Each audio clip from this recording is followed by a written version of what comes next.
Good morning everyone, welcome back to the channel to a new blog. সবাইকে আবার একটা নতুন ব্লগে অনেক অনেক ওয়েলকাম। বাইরে যা গরম পড়েছে মানে সিরিয়াসলি আজকে সকালবেলা কালকে আমার ভীষণ জার্নি গেছে আমারও সবারই। তো সকাল থেকে না আজকে আর শরীরের অবস্থা একদম খারাপ, সকাল থেকে না কিছু খেতে ইচ্ছা করছে, না কিছু কোনো কাজ করতে ইচ্ছা করছে। 9:30 নাগাদ সোম আর আমার শ্বশুর বেরিয়ে গেলেন, বাপি দুজনেই ওরা বেরিয়ে গেছে, কোর্টে বেরিয়ে গেল আজকে। কালকের যে লক্ষ্মী গণেশের মূর্তি আমরা নিয়ে এসেছিলাম পুজো করিয়ে, তো আজকে তাদেরকে চেম্বারে নিয়ে যাওয়া হবে, ওখানটাতে নিয়ে রাখা হবে, তারা 1 বছর থাকবে, তারপর পরের বার আবার নতুনভাবে আনা হবে সব দুজনকেই। তো এইভাবেই চলে আসছে বছর পর বছর। আজকে এত শরীরের অবস্থা কাহিল হয়ে গেছে না, জাস্ট কিছু বলার নেই।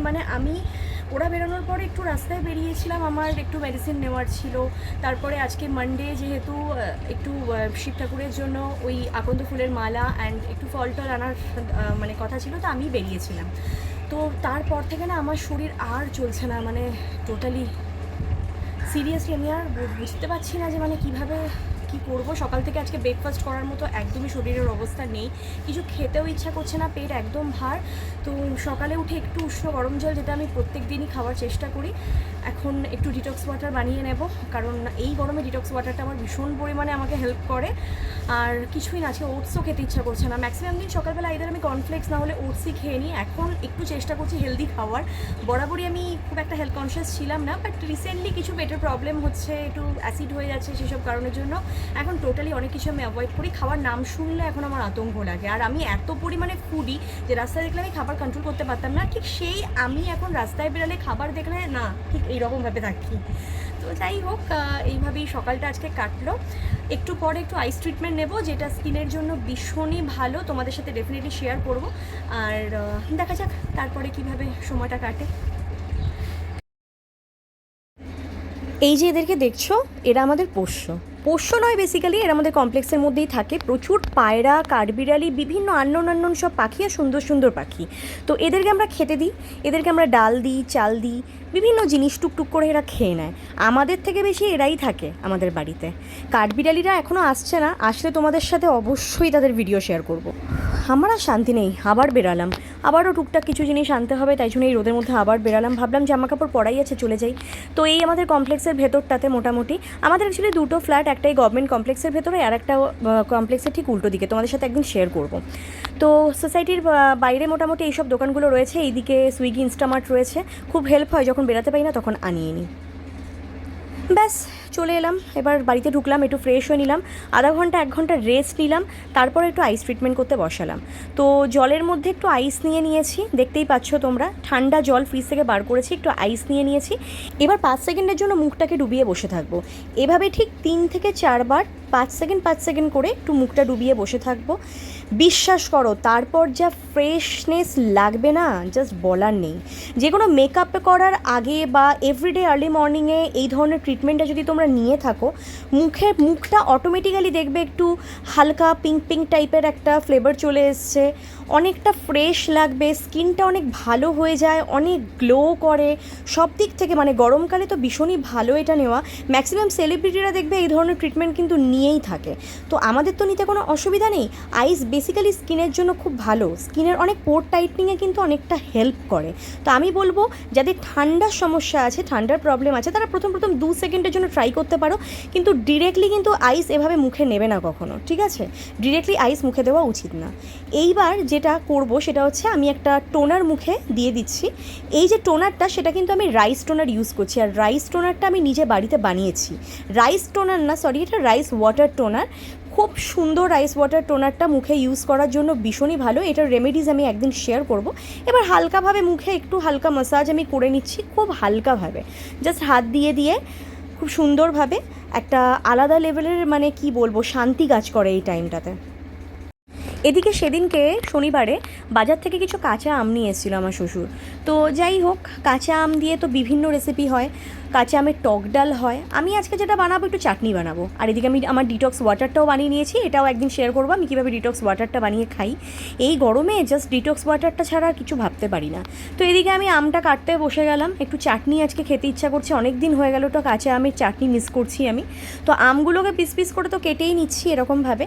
তো আমের চাটনি কারা কারা ভালোবাসো প্লিজ একটু কমেন্ট করে জানিও, ঠিক আছে? ছোটোবেলায় আমার দিদা এত সুন্দর করতো, আমার দিদা করতো আমের টক বেসিক্যালি, আমার আবার মিষ্টি চাটনিটাই বেশি ভালো লাগে। এদিকে কড়াইতে বসিয়ে দিলাম তেল দিয়ে, একটু পাঁচফোড়ন দিচ্ছি। ফোড়নে আমি খুব ভালো লাগে, অনেকে সর্ষেও দেয়, তবে আমার পাঁচফোড়নটাই বেশি ভালো লাগে কুলের চাটনি আর আমের চাটনিতে। একটু ভালো করে নাড়িয়ে চাড়িয়ে নেব।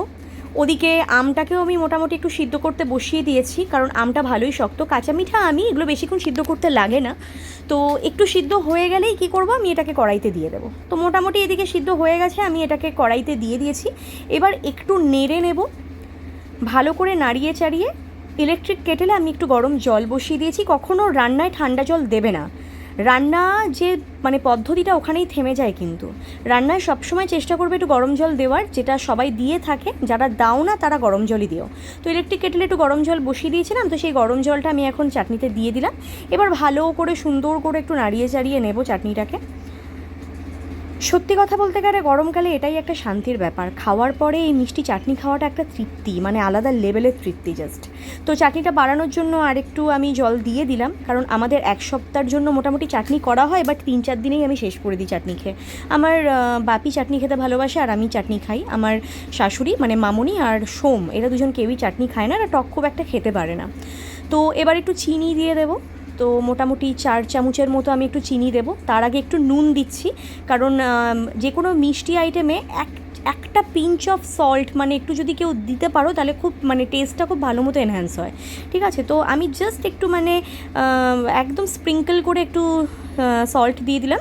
এবার আমি 4 চামচ কি 5 চামচের মতো একটু চিনি দিয়ে দিচ্ছি। সত্যি কথা বলতে গেলে মানে আমের চাটনি অনেক কিছু মনে করিয়ে দেয়। ছোটোবেলায় মা আমের চাটনি বানাতো, দিদা আমের চাটনি বানাতো, আমের আচার বানাতো, আমশি বানাতো, আর সেগুলোকে রোদে দিত।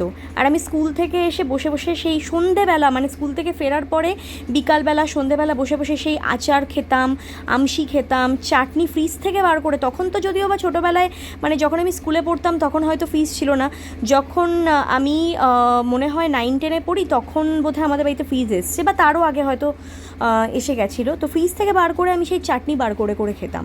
তো আমার সত্যি কথা বলতে গেলে যে কোনো টক জাতীয় খাবার, চাটনি, আচার এগুলো ভীষণ ভালো লাগে খেতে, আর আমি খুব ভালোবাসি বানাতেও। রান্নার জন্য সত্যি কথা বলতে গেলে কোনো দিক থেকে কারোর থেকে শেখা বা কিছু আমি বলবো না। ছোটোবেলা থেকে যেরমভাবে করতে দেখতাম মা দিদাকে, সেরকমভাবেই করার চেষ্টা করি। তো তোমাদের ভালো লাগলে প্লিজ একটু কমেন্ট করো, ঠিক আছে? তো এখানটাতে চাটনিটা আমি একটু টেস্ট করে দেখছি মিষ্টি ভাবটা কতটা হয়েছে। তো খুব একটা বেশি মিষ্টি আমার ভালো লাগে না, কাঁচা মিঠা আম যেহেতু, একটু হালকা টকটক ভালো লাগে। তো আমের চাটনি ন্যাচারালি এরকম একটু ওয়াটারি কালারের টাইপের হয়, বাট যেহেতু আমটাকে আমি একটু একটা আম তুলে একটু ডলে দিয়েছি, তাই জন্য একটু ঘোলাটে টাইপের চাটনিটা দেখতে লাগছে। এটাতে ভয় পাওয়ার কিছু নেই। তোমরা যদি আমটাকে একটু ডলে না দাও তাহলে নর্মাল ওয়াটার কালারের মতোই কিন্তু চাটনিটা হবে। আর এরপরে যেটা অমৃতর মতো কাজ করবে সেটা ভাজা মশলা। যে কোনো চাটনির উপরে ভাজা মশলা কিন্তু সত্যি খুব অমৃতর মতো কাজ করে। আমি কিছুই না, একটু পাঁচফোড়ন আর শুকনো লঙ্কাকে শুকনো খোলায় টেলে নিয়ে জাস্ট ড্রাই রোস্ট করে রেখে দিয়েছি, সেটাকে ওপর থেকে একটু ছিটিয়ে দিলাম, ব্যাস রেডি হয়ে গেল। আর এবার শুধু খাওয়ার পালা। কেমন লাগলো সবাই কিন্তু জানাতে ভুলো না। আজকের ব্লগটা এখানেই শেষ করছি, সবাই ভালো থেকো, টাটা।